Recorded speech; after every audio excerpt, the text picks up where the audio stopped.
आयुर्वेद के विज्ञान को हमने समझने का प्रयास किया, यह कैसा विज्ञान है। तो इसी कड़ी में आज हम चर्चा करने वाले हैं कि आयुर्वेद के अनुसार रोग मुक्ति के लिए जैसे हमने विविध उपायों को, विविध कारणों को समझा जाना, इसके अंतर्गत एक बहुत महत्वपूर्ण अंग है इस आयुर्वेद में, चिकित्सा के अंदर, जिसको हम आयुर्वेद के चिकित्सा के इसको चतुष्पाद कहते हैं। यानी ये चिकित्सा के लिए, ठीक होने के लिए, किसी भी रोगी को ठीक होने के लिए जो महत्वपूर्ण जो 4 अंग हैं, यानी कि सफल चिकित्सा के लिए 4 अंग को होना जरूरी माना गया है। उसको कहा विषग द्रव्याण्युपस्थाता रोगी पाद चतुष्टयम, यानी कि विषग यानी वैद्य, द्रव्य और द्रव्याणी यानी कि द्रव्य हो गए, उपस्थाता यानी जो सेवा करने वाला व्यक्ति है, और फिर रोगी है, यानी 4। वैद्य सही ना वैद्य मिले, डॉक्टर सही ना मिले तो कभी आदमी सही नहीं हो सकता। इसके लिए कहा गुणवत कारणम जेयम विकाराणि उपशांतये, विकारों की उपशांति के लिए इनको समझना, जानना, ये सही होना बहुत ज़्यादा ज़रूरी है। पहले मैं बात करता हूँ गुणवान योग्य चिकित्सक की। जो गुणवान योग्य वैद्य जो है, नॉलेजेबल जो फिजिशियन है, वो बहुत ज़्यादा ज़रूरी है। दूसरी बात कही गुणयुक्त सही औषधि द्रव्य, जो ड्रग्स हैं या जो मेडिसिन हैं, जो दवाई है, वो सही होना ज़रूरी है। और तीसरा कहा कि तीसरा योग्य उपस्थाता यानी परिचारक, जो नर्स है, जो भी जो अटेंडेंट है, वो हमारा बहुत ही योग्य होना चाहिए, समझदार होनी चाहिए। चौथा कहा कि गुणवान और ठीक होने की चाहना वाले रोगी, यदि हताश निराश जिसने यही छोड़ दिया हो कि मैं कभी ठीक हो सकता हूँ, वो कहा कि ठीक नहीं हो सकता। यही 4 अंग को हम चिकित्सा की दृष्टि से हम इसको चतुष्पाद कहते हैं। पद का अर्थ होता है पैर, ये चिकित्सा के 4 पैर हैं, यानी कि ये 4 पैर वे अंग हैं जिनके सहारे से सभी प्राणी खड़े हो जाते हैं। इसके बिना प्राणी गतिहीन, पंगु यानी कि लंगड़ा हो जाता है। यही स्थिति चिकित्सा के क्षेत्र में भी है, इनको हमको समझ लेना चाहिए। इन चारों में से एक भी गुणों से युक्त नहीं होता तो रोगी चिकित्सा सफलतापूर्वक नहीं हो सकती है। हम इनकी विशेष चर्चा करेंगे, क्योंकि आयुर्वेद के अंदर में ये बहुत ही सिर्फ औषधि ही नहीं, डॉक्टर को भी और सेवा करने वालों को भी इसके विषय में अभी हम थोड़ी सी चर्चा करेंगे। तो विशेषज्ञ जो चिकित्सक है, सबसे महत्वपूर्ण अंग है चिकित्सक, क्योंकि ये कैसा सेवक रखना है, कैसी दवाई खानी है, किस तरह से रोगी को मनोबल को बढ़ाना है, ये काम भी चिकित्सक ही करता है। 4 अंग विशेष रूप से माने गए हैं, फिर भी क्योंकि इसमें चिकित्सक बहुत महत्वपूर्ण है। इन सारे तीनों कारण के लिए भी चिकित्सक कारण बन सकता है। रोगी यदि मानसिक रूप से टूट चुका है तो उसको मनोबल देने का काम भी तो चिकित्सक करेगा। औषधि का चयन काम भी चिकित्सक ही करेगा। यदि जो सेवा करने वाला है तो उसको समझाने का, कब पानी देना है, कब दूध देना है, कभी छाछ देना है, कभी दवाई देनी है, किस तरह से रोगी के साथ व्यवहार करना है, उस सेवक को समझाने का काम भी चिकित्सक ही करेगा। इसलिए इन 4 पादों में सबसे बड़ी भूमिका तो चिकित्सक की है, पर उसके साथ साथ में ये 3 द्रव्य भी सहयोग होने की वजह से इनको स्वतंत्र रूप से आयुर्वेद में ये चिकित्सा के चतुष्पाद के रूप में गणना की गई है। तो जो रोगी या रोग की चिकित्सा करता है, रोगी की चिकित्सा करने वाला या रोग की चिकित्सा, यानी कि रोग की चिकित्सा करेगा तो रोगी अपने आप ठीक हो जाएगा। तो रोगी की जो चिकित्सा करने वाला जो व्यक्ति है, उसको कहा वैद्य या विशेषज्ञ कहा गया है। उसमें दक्षता होनी चाहिए, शास्त्रों का ज्ञान होनी चाहिए, और विशेष कर करके हमारे यहाँ कहा कि गुरुमुख से किसी योग्य व्यक्ति के सानिध्य में रहकर उसने नॉलेज प्राप्त किया हो, यानी कि शास्त्रों को ज्ञान होना चाहिए, दक्षता होनी चाहिए, और दक्षता के साथ में कहा कि दृष्ट कर्मता होनी चाहिए। चिकित्सा संबंधी जो प्रक्रियाएं हैं उनको देखा हुआ हो, स्वयं अनुभव किया हो, बैठ करके प्रैक्टिकल जिसने किया हुआ हो। और शौच कहा कि यानी जो बहुत ही शुद्ध हो, मन से, शरीर से शुद्ध और ईमानदार हो, ये गुण चिकित्सक के अंदर पाए जाना जरूरी है।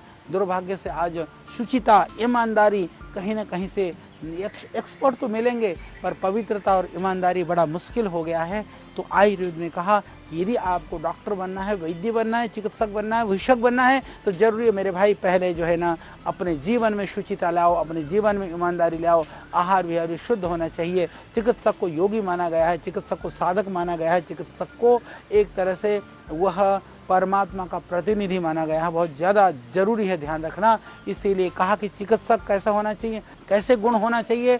कहा दाक्षम शौचम इति जेयम वैद्य गुण चतुष्टयम। चिकित्सक को स्वार्थ और लोभ से रहित होकर के रोग हित को ही सर्वोपरि मानने वाला होना चाहिए। और सुश्रुत संहिता के अंदर इसमें बहुत विशद वर्णन किया गया है। इसके अलावा भी और भी गुण लिखे हैं कि स्वयं कृति, स्वयं चिकित्सा का अनुभवी होना चाहिए, लघु हस्त होना चाहिए, चिकित्सा साधनों का प्रयोग करने में कुशल सधे हुए हाथ वाला होना चाहिए, शूरवीर होने चाहिए, यानी कि उसके पास साधन और द्रव्य भी होने चाहिए। आप वैद्य के पास तो गए, 4 पुड़िया लेकर के श्रीमान जी बैठे हुए हैं, जो भी रोगी आ गया किसी को नीली दे दी, किसी को पीली दे दी, किसी को हरी दे दी, वो खतरनाक माना गया है। ऐसे लोगों के साथ में चिकित्सा करवाने के लिए भी निषेध किया गया है।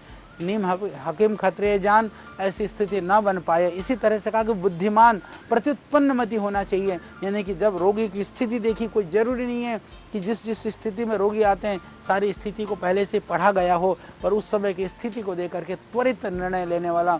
रोगी के संदर्भ में यदि एक निर्णय भी गलत ले लिया, एक निर्णय भी सही नहीं ले लिया, तो वो बहुत ही हानि हो सकती है। जो चिकित्सक भाई बहन सुन रहे हैं वो भी समझें, और जो रोगी सुन रहे हैं वो भी समझें कि आपको कैसे वैद्य के पास जाना है। जो परिश्रमी होना चाहिए, जो स्वाध्यायशील होनी चाहिए। इस स्वाध्यायशीलता के नाम पर मुझे एक बात याद आ रही है। जिन वैद्यों की, जो वैद्य बलराम जी, जिनकी कृपा से मैंने आयुर्वेद को जाना और सीखा, जब गुरुकुल में हम लोग पढ़ते थे तो वो नित्य प्रति किसी न किसी ग्रंथ को लेकर के स्वाध्याय करते रहते थे। तो हम तो पढ़ रहे होते थे उस समय पर। मैंने उनसे पूछा कि वैद्य जी, ये आप हर रोज़ क्यों इतना पढ़ते हो? इन्हीं किताबों को आपने कई बार पढ़ा है, फिर पढ़ रहे हो। वो कहते हैं कि जब हम छोटे थे, नाम से उनका बालकृष्ण, ये पढ़ना इसलिए ज़रूरी है कि शास्त्र के निरंतर अध्ययन से वहाँ कई बार कुछ चीज़ें ऐसी होती हैं, एकदम नई चीज़ें पता चलने लगती हैं। यानी उन्हीं चीज़ों में भी कहीं ना कहीं कोई नूतनता मिल सकती है। इस भाव से जो निरंतर अध्ययन करने वाला, चिकित्सा शास्त्र का अध्ययन किए बिना कई बार लोग सोचते हैं कि हम तो वैद्य बन गए। या कुछ हमने ऐसे भी डॉक्टर देखे, भले बहुत पढ़ लिया, जब पढ़ाई करते थे तब पढ़ लिया, अब नहीं पढ़ना, नहीं, आप गलती कर जाएंगे।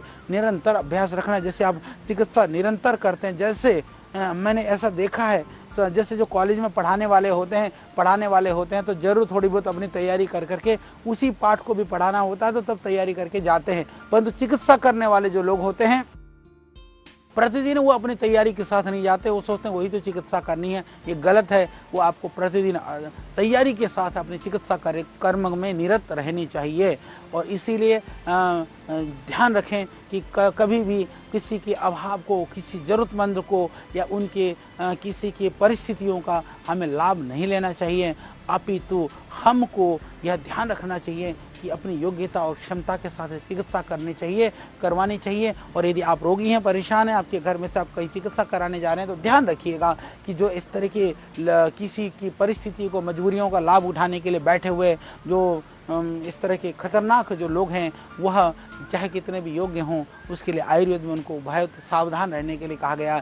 जो अज्ञानी है, जो नहीं जानता, उससे भी सावधान रहना है। जानबूझ करके जो ज्ञानी होकर के भी आपको लूटने के लिए बैठा, उससे भी बचना चाहिए। चरक संहिता में तो इस तरह के वैद्यों के लिए तीन तरह के वैद्यों का लक्षण बताए गए हैं उसके अंदर। जैसे एक छद्मचर्य, जो शैडो फिजिशियन, यानी झूठे जो डॉक्टर हैं। दूसरे जिनको कहा सिद्ध साधित छली वैद्य हैं, जो फेक हैं, जो किसको कुछ आता नहीं है। तीसरे को कहा कि प्राणाभिसर, जो वास्तव में योग्य हैं, जो जेन्युइन हैं, इस तरह से कहा। तो ये 3 तरह के कहा, सिद्ध साधित, छद्मचर और प्राणाभिसर, ये 3 वैद्यों की चर्चा की गई है। तो आज हम थोड़ी सी इनकी चर्चा करेंगे। थोड़ा सा जानिए और सावधान हो जाइए।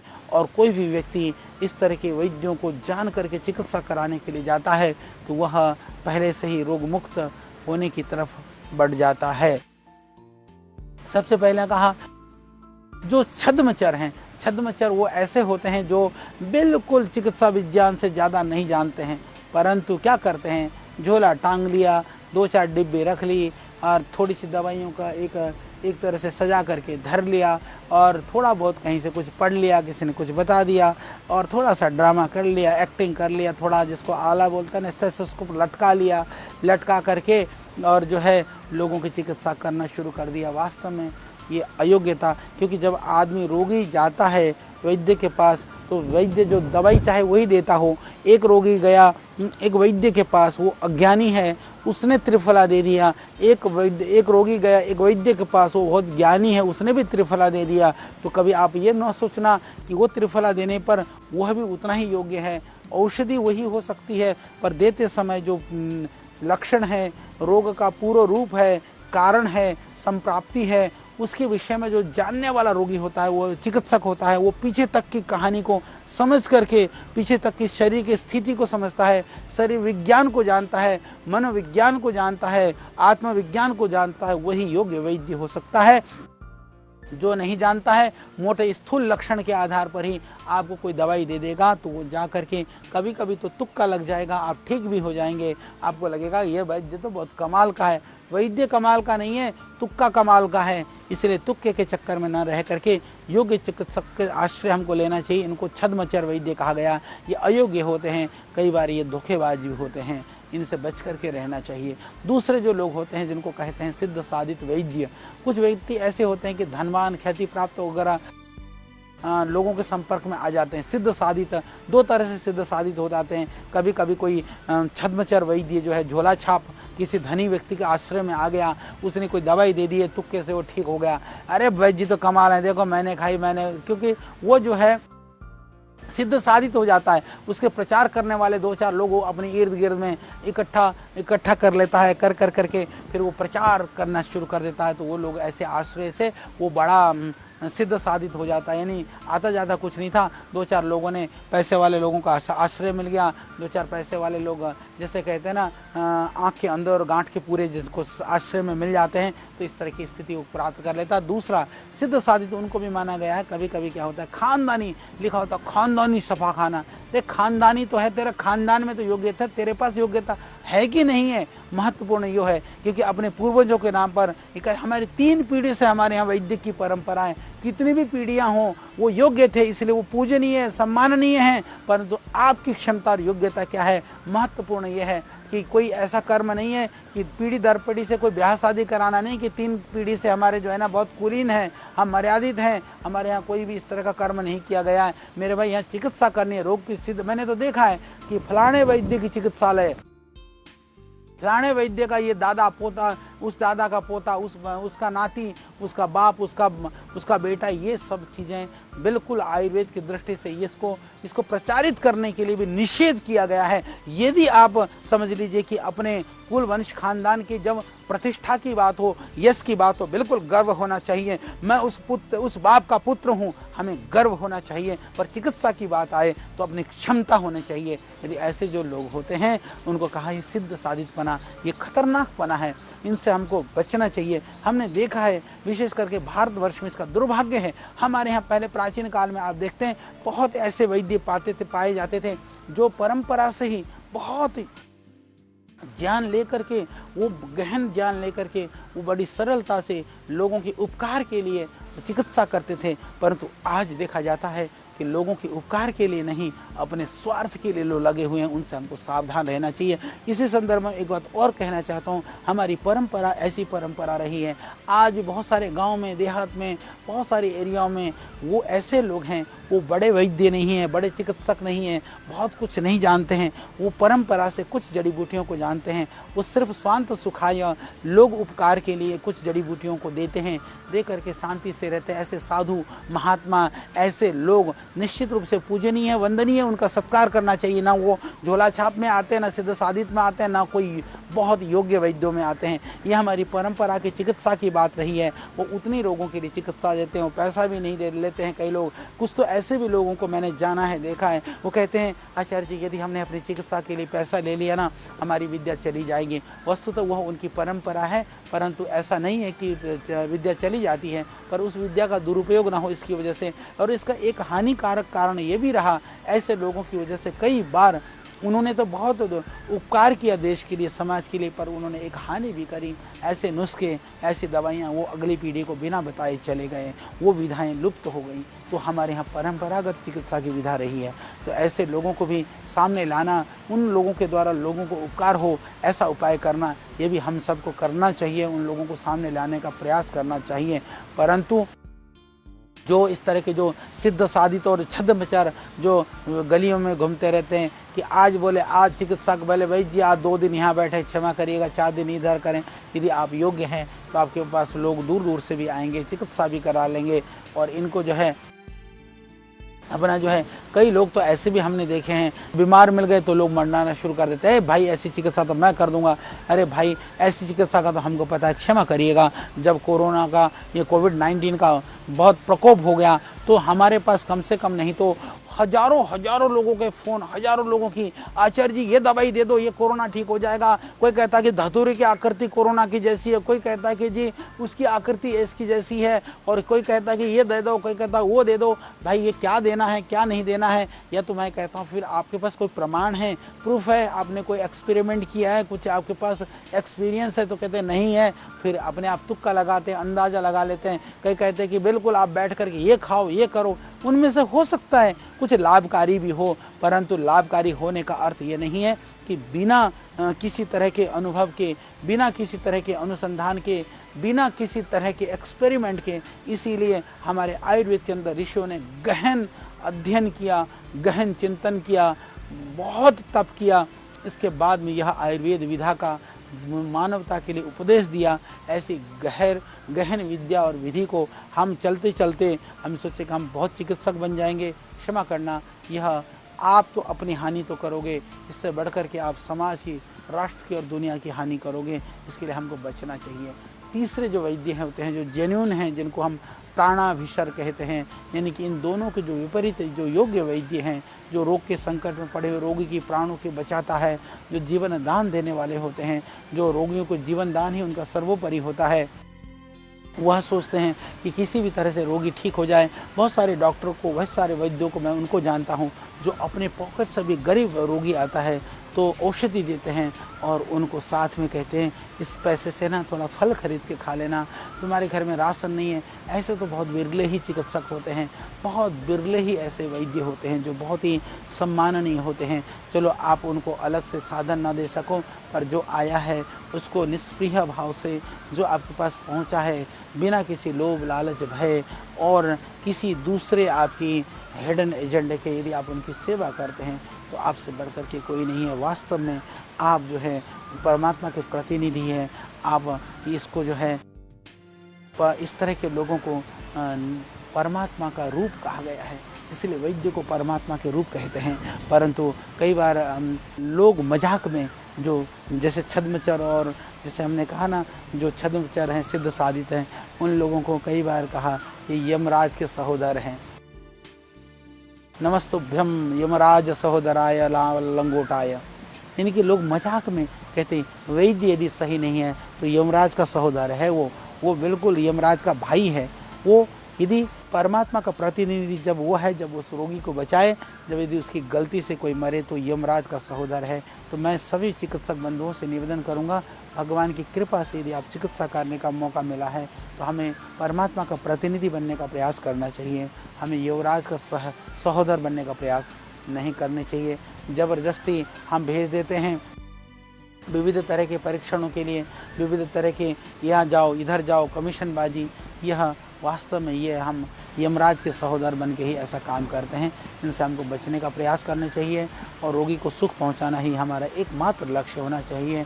उसको न्यूनतम खर्चे पर, मूल्य पर यदि हम ठीक कर सकें, हमको ये प्रयास करना चाहिए। इसके लिए ज़रूरी है कि उपचार सही ढंग से हो, रोग के पुनः आक्रमण न हो, उससे सुरक्षा हो सके, सभी तत्वों के विषय में हम पूरी जानकारी रखते वाले हों, ऐसा होना बहुत ज़रूरी है। इसलिए अच्छे वंश में उत्पन्न, अच्छे पढ़े लिखे, व्यवहारिक नॉलेज वाले, योग्य, जो पवित्र हैं, संयमी हैं। कुछ तो वैद्य बहुत अच्छे होते हैं, डॉक्टर बहुत अच्छे होते हैं, पर वो थोड़े संयम नहीं होते हैं, वो सदाचारी नहीं होते हैं। संयम और सदाचारी भी हो जाएं तो क्या कहना, आप बिल्कुल सोने में सुहागा वाली बात होगी। तो जो वैद्य लोग, जो डॉक्टर लोग नशा करते हैं, शराब पीते हैं, सिगरेट पीते हैं, उनसे भी मेरा निवेदन है, पेशेंट को कैसे कहोगे तेरा लीवर सिरोसिस हो गया शराब मत पी, कैसे कहोगे फेफड़े खराब हो गए तो सिगरेट मत पी। तो आप उपदेश देने वाले नहीं, आचरण करने वाले बने, सूक्ष्म ज्ञान से युक्त होकर के, आप साधना से परिपूर्ण होकर के, अच्छे अभिव्यक्ति का ज्ञान के द्वारा, बहुत ही सही निर्णय के द्वारा आप कुशल वैद्य बन करके आप अच्छी तरह से चिकित्सा करने वाले बनिए, जिससे कि आप अपने रोगी को जीवन प्रदान करने वाले बनेंगे। तो ये आपके लिए सौभाग्य की बात होगी। और चिकित्सक के लिए आयुर्वेद ने कहा कि जो इस तरह के जो चिकित्सक होते हैं, योगी चिकित्सक होते हैं, सारे शरीर विज्ञान को जानते हैं, वो रोग की पूर्व रूप है, अभिव्यक्ति है, लक्षणों को समझते हैं और सही ढंग से चिकित्सा करते हैं। ये मैं आपको चिकित्सक के गुण के विषय में कि कैसा हमारा चिकित्सक होना चाहिए, क्योंकि चिकित्सा के लिए जैसे मैंने आपको निवेदन किया, महत्वपूर्ण जो अंग है वह चिकित्सक ही है। सब कुछ बाकी चिकित्सक पर ही आश्रित है। किस तरह के औषधियों का चयन करता है और किस तरह से रोगी की सेवा करने के लिए नर्स के विषय में गाइड करता है, या किस तरह से वह आपको जा करके कि आप सावधानी बरतें, अपनी हिम्मत रखें, रोगियों को समझाने का काम भी वो करता है। परंतु हम इसके अतिरिक्त अलग अलग द्रव्यों के विषय में, सेवक के विषय में और चिकित्सक के जो अतिरिक्त द्रव्य है, सेवक है, रोगी है, इसके विषय में हम चर्चा करेंगे, क्योंकि ये भी बहुत ही महत्वपूर्ण है। तो आपने समझा होगा कि हमें कहाँ जाना है, कैसे लोगों से चिकित्सा करनी है। और ज़रूर क्षमापूर्वक कहूँगा, चिकित्सक बंधुओं ने भी समझा होगा कि ये चिकित्सा का कार्य यह सीधा से परमात्मा के प्रतिनिधित्व का कार्य है। भगवान ने यदि हमको मौका दिया है कि हम उसके प्रतिनिधि बने, तो हमको ज़रूर इस जन्म को सफल करने के लिए उसका प्रतिनिधि बन करके ही सेवा कार्यों को संपन्न करना चाहिए। तो अब हम चर्चा फिर निरंतर करेंगे बाकी औषधि द्रव्य के विषय में, फिर हम चर्चा करेंगे सेवक के विषय में, फिर बात करेंगे रोगी के विषय में।